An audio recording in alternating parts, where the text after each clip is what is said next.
Welcome to Dolby Creator Talks. This is a show about how artists use technology to tell their stories, and I'm your host, Glenn Kaiser. Today, we're thrilled to welcome five-time Academy Award-nominated filmmaker Yorgos Lanthimos. He's here to talk about his latest film, Bugonia. He's joined by the film's sound designer, supervising sound editor, and re-recording mixer, Johnnie Burn, who is returning to our show after winning his first Oscar for The Zone of Interest. This is part one of our coverage of Bugonia, and in a few days, we'll post our conversation on the film's score with composer Jerskin Fendrix, which you will not want to miss. Now, before we get into this conversation, I must warn you that there are spoilers. So if you've seen Bugonia, you already know that it's basically impossible to discuss this movie without giving some things away.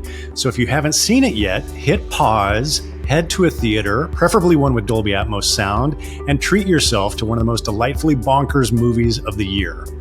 Because of his busy schedule, Yorgos was only able to join us for the first part of the conversation, but then I was able to continue and get into some fun details on the track with Johnnie.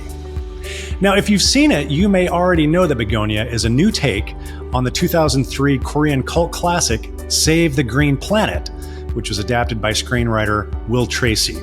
So that's where I wanted to begin, by asking Yorgos what it was about the script that first captured his imagination and drew him and Emma Stone into the project.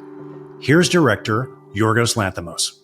Well, first of all, I wasn't aware of the original film before I read Will Tracy's script. So my first, encounter was just that script, which I found incredible. And I very quickly, sent it to Emma Stone the same night, basically, after I read it. And, she felt the same. So very quickly we got involved. It's just that the first time that I received something that I feel is, so complete and so exciting to, almost go out and make it. And of course we did, after that we decided to get involved, we did work with Will a little bit on the script just to tweak it towards my sensibilities and, my vision of the film, but it, from the moment I read it, it was so entertaining and funny, and explored really dark themes and suspenseful, and I different to what I'd done before. So there's so many reasons why it excited me from the beginning. So you two have worked together on several films over the past 10 years, as I mentioned, starting with Lobster. Yorgos, I'm curious, what is it about Johnnie's approach to sound design that keeps this collaboration going? And how did your work evolve over the course of this relationship and specifically on Bugonia? What is it, Johnnie?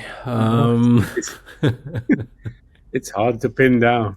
It's hard to pin down. Like I think it's like there's a lot of people now that come back and we work together again and again. And I think when the first experience is positive, then it's kind of silly not to build on that relationship and develop it, and so.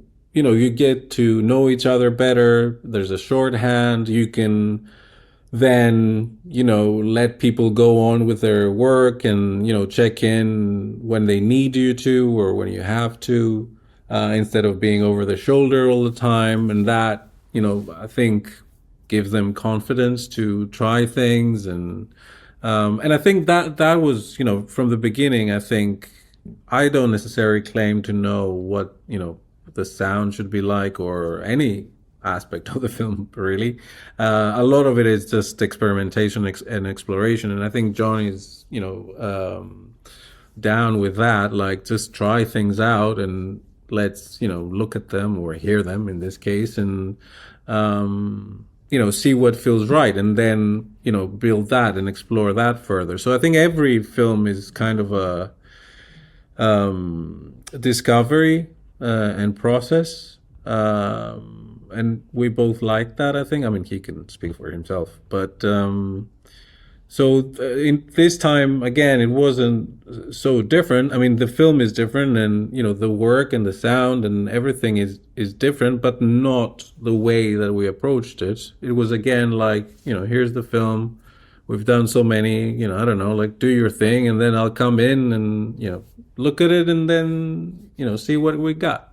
I think Yorgos likes to choose people who understand the kind of films he's trying to make, and you either understand it or you don't. And if you do, then you have a pretty good free rein to not theoreticize, but to just experiment and to try and see what's going to work and make this film, unusual and avoid obvious tropes and explore, the narratives of the film, basically. Yeah. So, Johnny, at what point in the process do you get involved? Like, because you guys have worked together so long, do you read the scripts? And the reason I asked this question, Yorgos, we sat down with Jerskin Fendrix earlier this week, and he told us this crazy story that you told him 3 words. You told him bees, basement, spaceship, and sent him away to go work on the score of this. Do you do the same thing with Johnny, or do you actually get to read the script before the process starts? Yeah, I do. I do read the script. Johnny's allowed. I'm allowed. I'm in that gang. It was actually on this film. It was particularly important that I was involved early on because of the choice of camera, and the VistaVision, as you probably know, is not a super silent camera, let's say. And so just on the technical level of, will we be able to use this camera and avoid ever having to do ADR, which is, pretty sacrosanct. Let's not do that. We'd rather lose the footage than have to try and make the actors back in that emotional space. So yeah, on that level I did, but also on the level of allowing me time to experiment with creating ambiences and moods and tones that would become useful later. Yeah, absolutely. Well, you brought up the VistaVision, which I want to come back to a little bit later. But before we get into that, I would just want to get into some questions about some themes and the way that the sound supports the work. Yorgos, I often feel like your work plays with a contrast of very banal, happening everyday normality, and then this combining that with intense surrealism. And of course, that opens up some amazing possibilities for very creative sound design. And from the beginning of the movie, I was really struck by the contrast of Teddy's world, which feels very organic, and then the very clinical precision of Michelle's world, especially in the office place, which feels like it's very sterile, hushed ambiences. Even I love her clipped speech and those stiletto heels. There's a great moment where she, gives the talk about the 5:30 memo to her secretary, and then she leaves the office. And I wasn't necessarily, the first time I saw the movie, really clued into the ambiances of the office, but the moment she crosses that doorway and goes outside, the acoustic signature of that office completely changes. The 5:30 thing. Look, I know you sent the email already, but I need you to let everyone know that they are free to leave at 5:30 from now on, starting today, okay? But do it in a way that's, what we talked about. Yeah, of course. We need to send the message that we have a new culture here now, where people should, yes, of course, feel free to leave at 5:30 and be with their families. No one is going to be overworked like in the past. No more unpleasant incidents. But, of course, it's not compulsory. And obviously, if people still have work to do, they should absolutely stay and continue to work. Yeah. But it's not strictly enforced. Although, we still do want to meet quotas. So if we can do that with no pressure, just remembering, we are running a business here, so let your conscience guide you kind of thing. Yeah? Good? I'll definitely let them know. Great. New era. Thank you, Corey.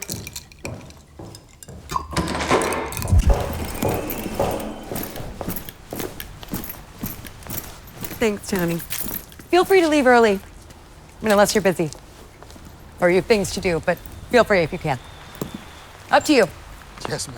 Your call.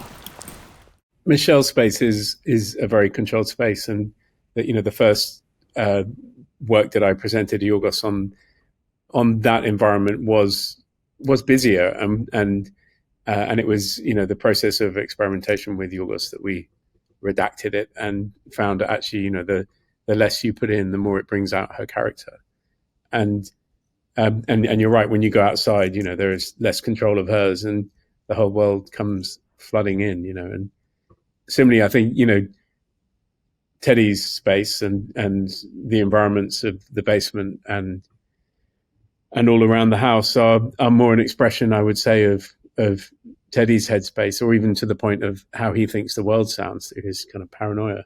So, but the process of creating that is certainly not, any long conversations with Yorgos about how should we do this. It's I'll try something, and then Yorgos and I will workshop it and find something that really just feels right when you're watching it, and explore how to do that, basically. And is that experimentation process, is that happening during Yorgos while you're cutting the film? Johnny, are you off in your space kind of doing some preliminary sound design work and then feeding that to the picture department, or at what point does that conversation happen? In this case, it happened all the period before the picture was locked was rather busily spent removing camera noise, and there was a lot of time on that. But yeah, in this case, it was very much, once the cut was pretty solidly locked. So, and that's a period of time when Yorgos had a lot more time to come and sit. And by that point, we'd actually had everything in such a good space that we sat in a lovely Dolby Atmos theater. And so my first presentation of work to Yorgos was actually on a mix stage, and hearing it, as we would hear it, which was really interesting because it allowed us to enjoy rarefying things to the point that small subtleties actually became quite important, and it allowed us to remove an awful lot of stuff, given the volume that you hear things at in a proper mixing room. The tone of the film is so interesting to me, and it's such a tricky thing to navigate in a film like this. But I feel you're using visuals and sound so intentionally to take sometimes very disturbing moments and make them darkly funny. I think one of my favorite examples is, when the guys are abducting Michelle, and there's that scene where, they tackle and take her down, but you actually show that to us from, we're in the house in this indoor pool and watching it through these huge windows. And so we're getting the sound through the glass, but also it's being distorted by the pool water. And both times I've seen the film, the audience laughed at that moment, which is just a dark moment. But tell us a little bit about the way you're using images and sound to kind of modulate that tone as we go through the film. Yeah, I think it's always like a game of, the different elements and how do you combine them, or by juxtaposing them, or by like turning everything towards the same direction and at such a enhanced level that it becomes so over the top that the meaning of it changes and it might become funny, although it's something extremely dramatic and dark. So I think you just need to find, in every scene, in every situation, how that can be worked in. And also sometimes it just works by juxtaposing scenes that are, radically different, or, when you cut from one shot to another shot in another scene, which also, sound or music helps with that. So it's like a constant kind of puzzle to try and find, which are those elements that can kind of create a tone that's not necessarily expected by what's happening in the scene, or, again, as I said before, like reinforce it so much that it becomes something different, or just leave it as simple as possible so that the next thing hits, really hard. So it's, I don't know, like it's quite musical in a way, like composing, scene after scene or within the scene, try and combine all these elements and try and find a balance between them so that you achieve, whatever it is the desired result. I have to bring it. I brought up the conversation that we had with Juris Confendrix. He composed this amazing score, which is quite bold and powerful. Tell us a little bit about the relationship between the score and the sound design in the film, and how you're using those two elements in dialogue with each other. I think Justin's score really does hit some huge psychological moments, and I take Justin's score as a lead, and and in many ways, the sound design is working on the kind of background to that. And to your previous question, the tone of it is what is trying to present the world in a slightly less obvious way to how you might have otherwise imagined it.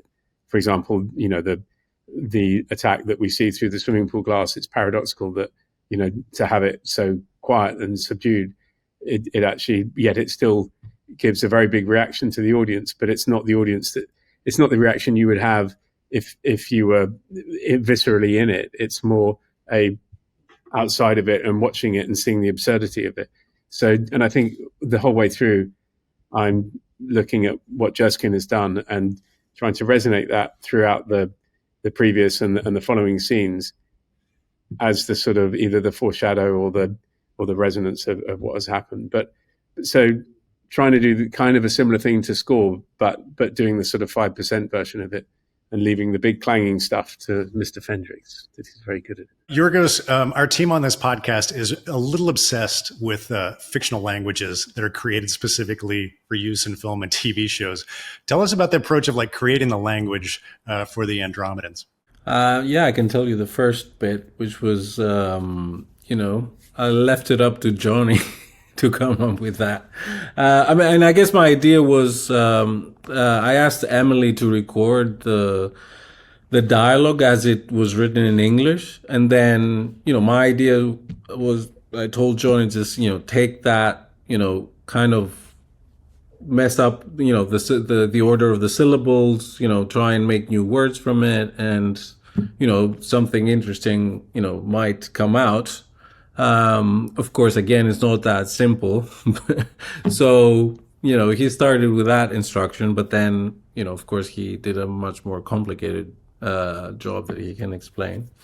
I think it was important to try and find something that sounded unique, but that was it. It was taking Emily's recording, and having worked on many films with Emily and Yorgos, I have actually a large repository of her recording of her voice. So I had access to many syllables of her saying enormous amounts of words.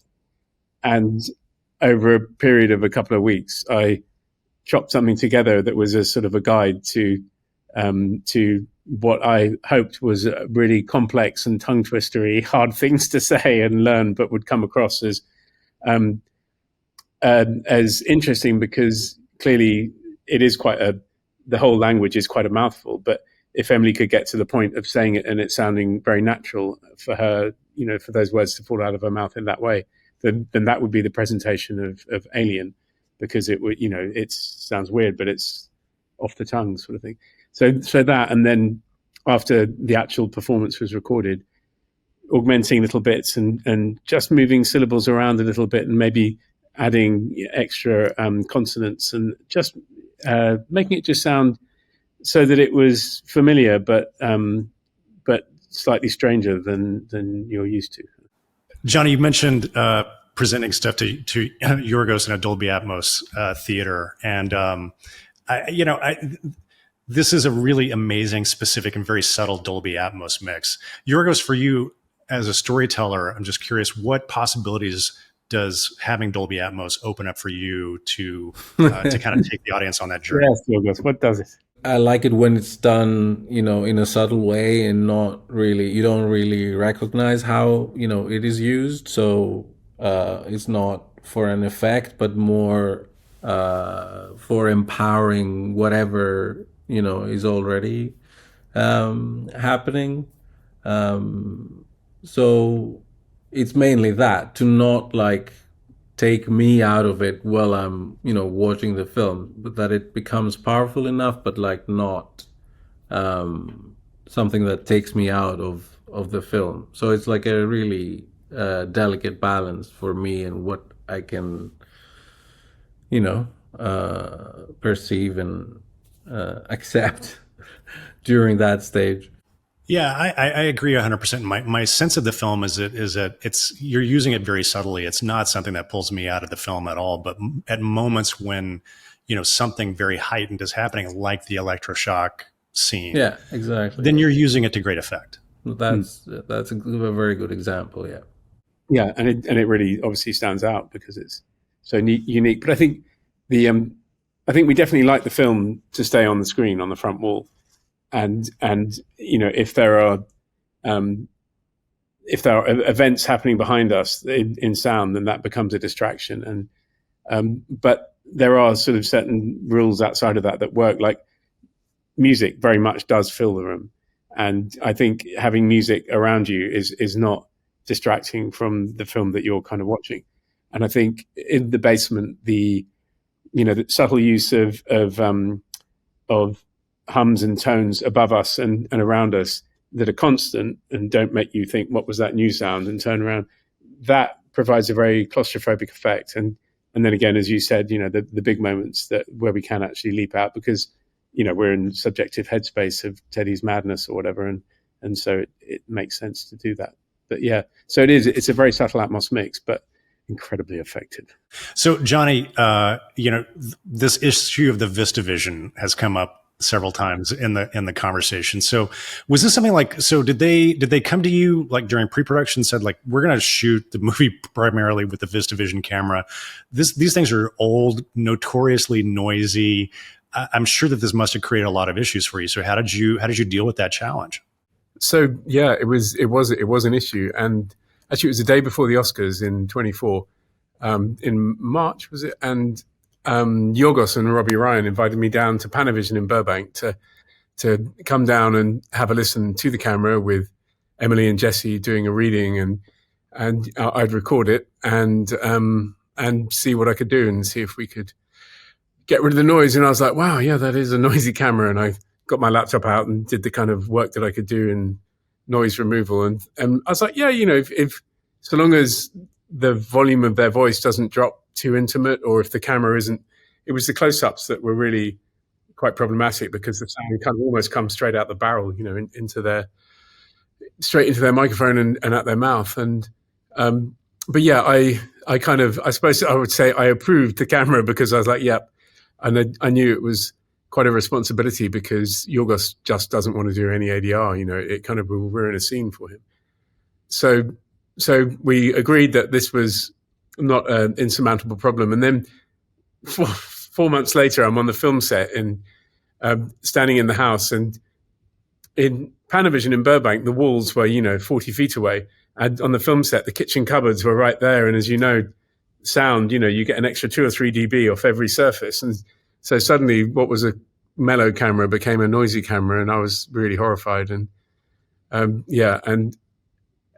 it became a problem. And I thought, okay, and did some more processing, thought, yeah, I can just about get away with it. And then thought it'll be okay because I will in sound describe this as a very noisy kitchen with a loud refrigerator and, and a loud extractor fan and those kind of things. And obviously to our previous conversation with Yorgos, when I actually showed him the work in progress, we actually removed all the kind of extraneous ambiances that were distracting and had a mechanical whir to them and everything. And so I had absolutely nowhere to hide in terms of noise on dialogue because, it is a starkly kind of empty film with some very bold choices in sound, very singular and of very specific frequency. So without the kind of broad spectrum noise, white noise of a fan or a camera to hide the clicking of the camera. So really that just meant an awful lot of painstaking work on the dialogue to remove the camera noise, particularly, how people naturally trail off towards the end of a sentence as the lung leaves the air, as the air leaves the lungs. And it's in that area of pretty much every single phrase that we had to kind of paint out the camera noise in, using isotope and spectral layers and things like that to get rid of it. So yeah, it was a bit of a job.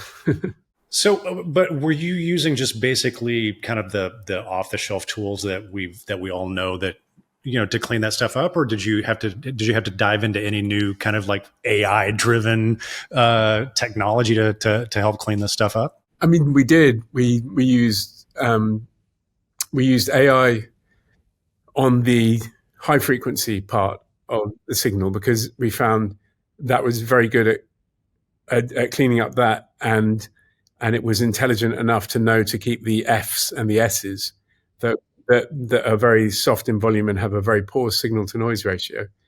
And then in other layers, we were using, common tools, isotope and stuff but in the set where you can paint it out by highlighting it on a spectral graph kind of thing.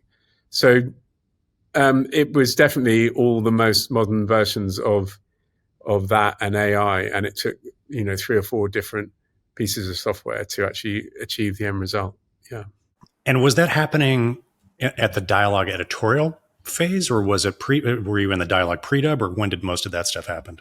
It kind of all had to be budgeted, and it was, in the end, it was about 8 weeks of kind of restoration work on the dialogue. Fortunately, the cut, the choices that Yorgos and Blackfish made on the picture edit actually stayed pretty much the same all the way through. There was occasional changing of takes, but for the most part, we, pretty early on, like a few weeks into the picture edit, even with the first assembly, we got started and started cleaning it up. So, yeah, I think, pretty much by the time the picture was locked, we had most of the restoration work done, because we needed as a team to move on to designing it, basically. Yeah, I got to say, it's amazing. I was taking notes the second time I watched the film, and at some point I wrote down, like, the dialogue is so clean. And to your point, like, especially in that in that basement, there's some long dialogue sequences, and you got nothing to hide behind there. It's really just those two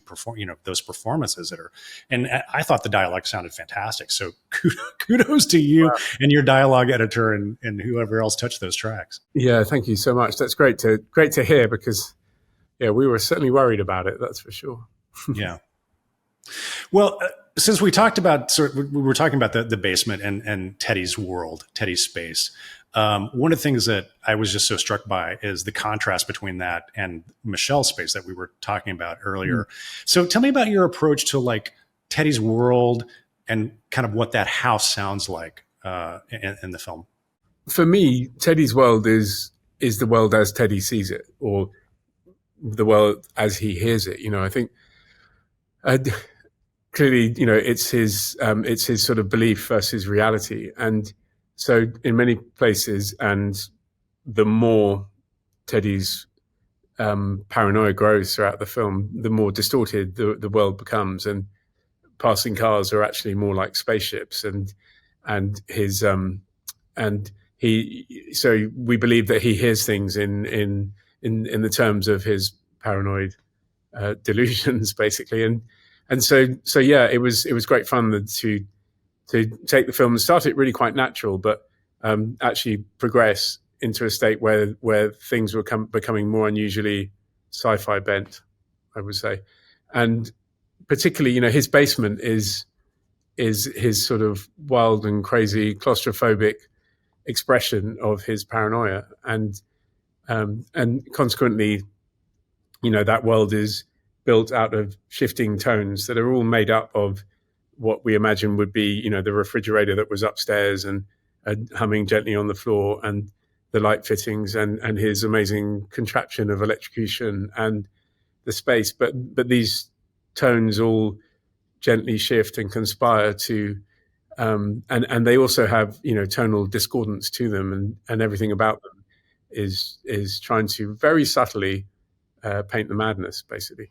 Yeah, I wanted to talk with you about that, because there were a couple of those sequences in the basement in particular where, and it was the second time that I saw the film in a properly calibrated Dolby Atmos room, that I really started to hear, especially during those kind of interrogation sequences, like, there's some really interesting tonal work happening here.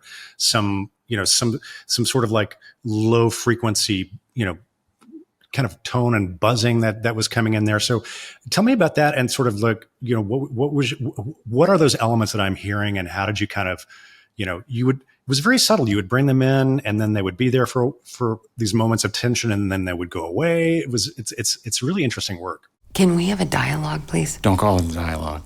This isn't Death of a Salesman. Okay, can we talk, please? Or are you just going to keep doing... We don't need to talk. Yes, okay. Because I know exactly what you're going to say. You're going to say that I'm in some kind of internet-induced, auto-hypnotic feedback loop, and gatekeepers and norms and all that weak hegemonic horse. But that is precisely the limp rhetoric that you've been instructed to counter the human insurgency with. That's the hyper-normalized dialectic by which you've convinced 7.5 billion people that they're not your captives, to keep us believing in these false institutional shibboleths. You mean shibboleths? That's what I said. You said... Yeah, whatever. Sorry. Yeah, it's interesting. It kind of almost works like really subtle, quiet, low volume underscore. It's almost, yeah, you're right. It's almost like score. Yeah, and technically what's happening there is I'm taking a sort of a broad spectrum hum that might be an air conditioning hum and choosing very specific musical frequencies with a very sharp curve on them. So I'm really angling at one or two frequencies, which then really gives it a very tight, specific musicality, because music is just a particular pitch and or a note is, and so I'm using that and then just twisting a knob to make it shift around and riding the volume of that, but very much being in Jesse's headspace, in Teddy's headspace as I'm doing that. So, the madder he gets, I'm shifting to the right and pushing the finger up, and but we were doing that with many different elements. So, which is why it has a complexity to it. You hear tones that shift up and down in unison, and then there are times when they will become a specific musical chord that is very good at expressing, fear, for example. And then, of course, there are moments when it's not subtle at all. You really had some opportunities to kind of to take the track to a pretty bold level. Yorgos finally let me go big with the soundscape. You really did. Yeah. I'm thinking about the electroshock sequence, obviously. And that's it's so disturbing. And the sound design is such an important part of that, of the kind of the horror of that sequence. So tell me about crafting that sequence. And did you find that you went too far and had to pull back at a certain point? Like, how did you figure out where to hit that right balance? Oh, when the room started shaking, we knew we were kind of at the right point. My teacup was rattling. Yeah, that's great, because actually the first time I did that scene and showed it to Yorgos, it was quite full on, and he doesn't like things to come too far off the screen or be too surroundy, distracting. But here we were very much in Teddy's mad headspace, and we fully brought it out, and I played something to Yorgos that was about half of what you heard when you watched the film, and Yorgos said, "No, go for it. Do it more." And actually, I was like, "Really? You're going to let me, have loud sound design?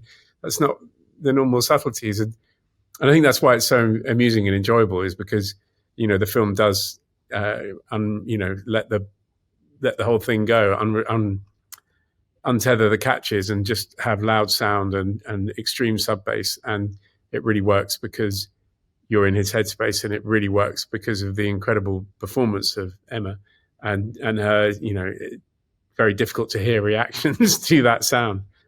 But yeah, it was great fun. A lot of Atmos objects and an awful lot of LFE going on there. For sure, yeah. Now, Johnny, I may be completely making this up, but is there any kind of sonic relationship between the bees and the opening and the closing of the film, and that tone that we hear when Teddy gets agitated, and even that electroshock treatment? I feel like there's some commonality there. So I'm a frustrated music. I began because in this whole thing as a sound engineer because I really love music, and I was born in the advent of digital music technology, and I had a room full of sound, and so I'm not musically talented, but I do completely understand how music works. And for example, all the bees at the beginning of the film a bee has a musical pitch, because essentially the sound of a bee is a buzzing wing, which just happens at but you can vary the speed of that and make it become the pitch of the music. And so the bees, if you listen carefully at the beginning, are working in concert with Jerskin. And so Teddy's headspace was really just to have a homogeneity about the soundscape of the film. And so those musical notes that appear in the beginning of the film, and the key in which Jerskin has predominantly written the score, is very much the same thing happening with Teddy's world. So they're related because they're on the same album, shall we say? Yeah. Okay, good. Then I didn't just make that up. No, they're all humming the same tune. That's great. And so did you, I know that Jerskin went out and composed, the score and had, a 90-piece orchestra that he recorded with in London. Did you have those elements when you were doing the sound design to kind of react off to? Because I know he did it even before they shot. So did that affect how you approach the sound design? Absolutely. I had the score very early on, and I had the demo of the score to work with, which had all the kind of correct musicality, but obviously just not the recordings. And Jerskin wrote the entire score, as I'm sure he told you, off a 4-word brief from Yorgos. And when we were all working on Poor Things, the film, before Jerskin was already working on the book, all of us heads of department and actors could discuss how excited we were to start working on Bugonia. But every time Jerskin came in the room, we all had to stay quiet and we couldn't discuss what we were going to do on the film. It was hilarious. So he was not allowed to read the script or know anything about it. But what he did do was write the entire score of the film before he'd seen a thing or knew anything about the script. And I was given that. And that from that, I then spent a few months when I had time between other projects, making up these ambiences that would become Teddy's Madness and the outdoor spaces. So yeah, I didn't have the final score, obviously, because it wasn't recorded until a few weeks before we finished. But what I did have was, the facsimile that has all the correct musicality in it. So yeah, that was really important to. It's such an interesting kind of thing that Yorgos did to him to get the score, because the fascinating thing to me is the score is in such, like, the imagery is kind of banal in a way. Like, you got these long sequences of Teddy just riding his bicycle around this kind of small, very, small town American kind of landscape. You've got this huge score going on in it, and the contrast of what's happening visually and through the score was really remarkable to me. Yeah.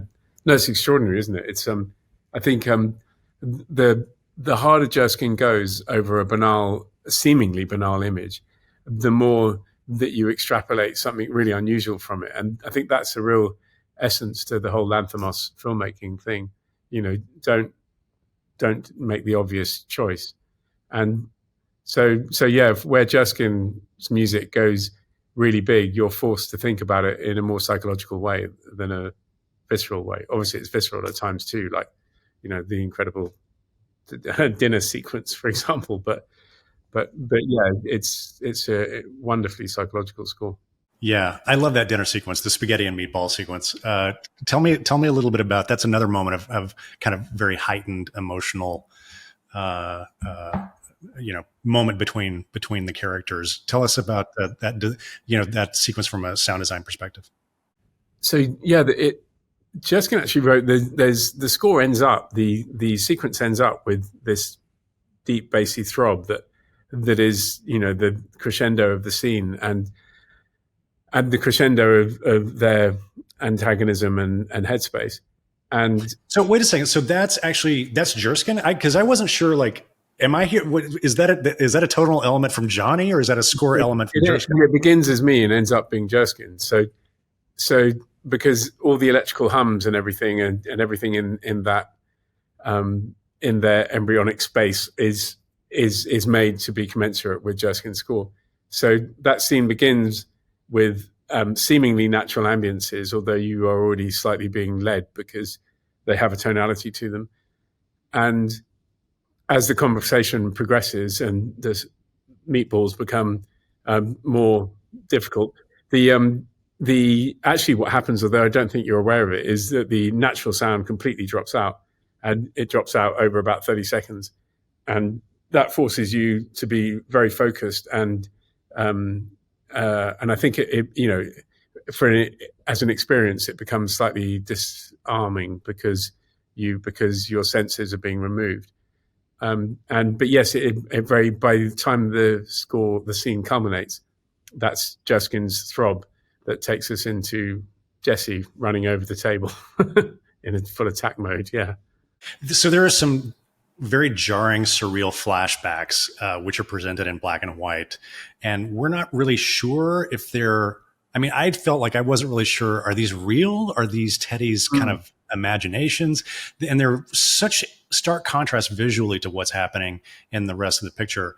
Sonically, tell us about how you approach those flashback sequences and what you're doing there. Yeah, I kind of saw them as sort of slightly corrupted old data backups that were perhaps somewhat unreliable. And so, yeah, it was really important to make them pop. You know, they're black and white. And so how do we do that in sound? And so they have a more natural ambience that is corrupted with static, basically. And so I think they stand out because because you don't know what to trust in them, because the ambience doesn't feel real, even though it sort of seems like it is. But yeah, the point was, I mean, they don't follow the same rules of tonality and musicality that all the other ambiences in the film do. Well, before we wrap up, Johnny, I got to see Bugonia at the Telluride Film Festival several weeks ago, and even though you weren't there in person, you were definitely there in spirit. You had not one, not two, but three movies at Telluride. You had Bugonia, and you also had, you did Chloe Zhao's remarkable film Hamnet this fall, as well as Tuner, which is all about a character who has a very specific hearing impairment issue and navigates the world through that. So you've just had quite an amazing year. What is this year been like for you? It must be very satisfying. Yeah, no, it's been extraordinary. It started with Trey Sharp's Hurry Up Tomorrow, and soon after that onto Danny Boyle's 28 Years Later, which was an enormous sound design challenge. And then, yeah, as you say, then Hamnet, Bugonia, and Tuner. And I've never been so darn busy. It's extraordinary, but I've loved every minute of it. And they're such different projects. I mean, they all use sounds so incredibly different. And Tuner was just wonderful to work on. I at one point in my life had hyperacusis, the same condition that the protagonist did. When I was 17 years old, I wedged a water bottle under a tap in the kitchen, the faucet, and I left it, and I didn't realize, but the neck of the bottle had formed a seal with the tap itself, and I forgot, and I left it for an hour. And when I came back, the bottle was only half full of water, and the rest was air. And I thought, that's weird, because I left it there, but I don't remember leaving the tap off. So why has it stopped? And when I touched it to remove the bottle, it exploded under the pressure of London ring main water pressure. And the whole thing blew up in my face. I was covered in shards of plastic and water. And soon, a few seconds later, realized I was profoundly deaf. I was 100% could not hear a sausage. And I thought at that age, I was convinced that I was now deaf for life. And it was hideous. It lasted about 20 minutes. And I went into my bedroom and I turned my speaker on and I played, I can't remember, anyway, I was playing like loud hip hop and LL Cool J, that was it. And I was feeling the speakers and I could feel them vibrate, but I couldn't hear a thing. And I was like, wow, I've killed my hearing. And that event was what made me realize I really loved sound. And I ditched my idea of going to university and went and got a job as an apprentice sound engineer. But anyway, whatever. The point I'm saying is for about 6 months after that, when my hearing came back, it was overly sensitive. And any loud sound was like really painful.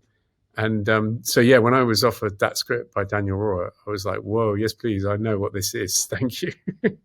Thank you so much for coming on the podcast and giving us a little time with Yorgos. And then I'm grateful to be able to get a little bit deeper into the woods with you on some of this stuff as well. Yeah, well, it's an honor to be talking about these wonderful movies. How lucky we are. Many thanks to Yorgos Lanthimos and Johnnie Burn for joining us on the podcast today. And an extra special thanks to our friends at Focus Features for helping us put the conversation together and providing those clips. Be sure to check out Bugonia, now playing in theaters and in Dolby Atmos where available. We'll have links, as always, at our show notes. As I mentioned, we have another episode about this film with composer Jerskin Fendrix coming out in just a few days, so be sure you are subscribed to us here at Dolby Creator Talks. We'll have that and even more conversations with artists and filmmakers about how they use technology to tell their stories coming up on all the major podcasting platforms, including the video version on YouTube. You can find links for the podcast in our show notes, or you can simply search for Dolby wherever you get your podcasts. If you're curious to know more about what we do at Dolby Creator Lab, head on over to dolbycreatorlab.com. There you'll find information about all of our programs. You can access the entire library of episodes of the show, and you can sign up for our mailing list. Until next time, this is Dolby Creator Talks. I'm your host, Glenn Kaiser. Our producer and editor is Michael Coleman. Our executive producers are Amanda Schneider and Jack Ferry, with additional editing by Matt Nixon. And our production coordinator is Karen Marroquin. Thanks for joining us.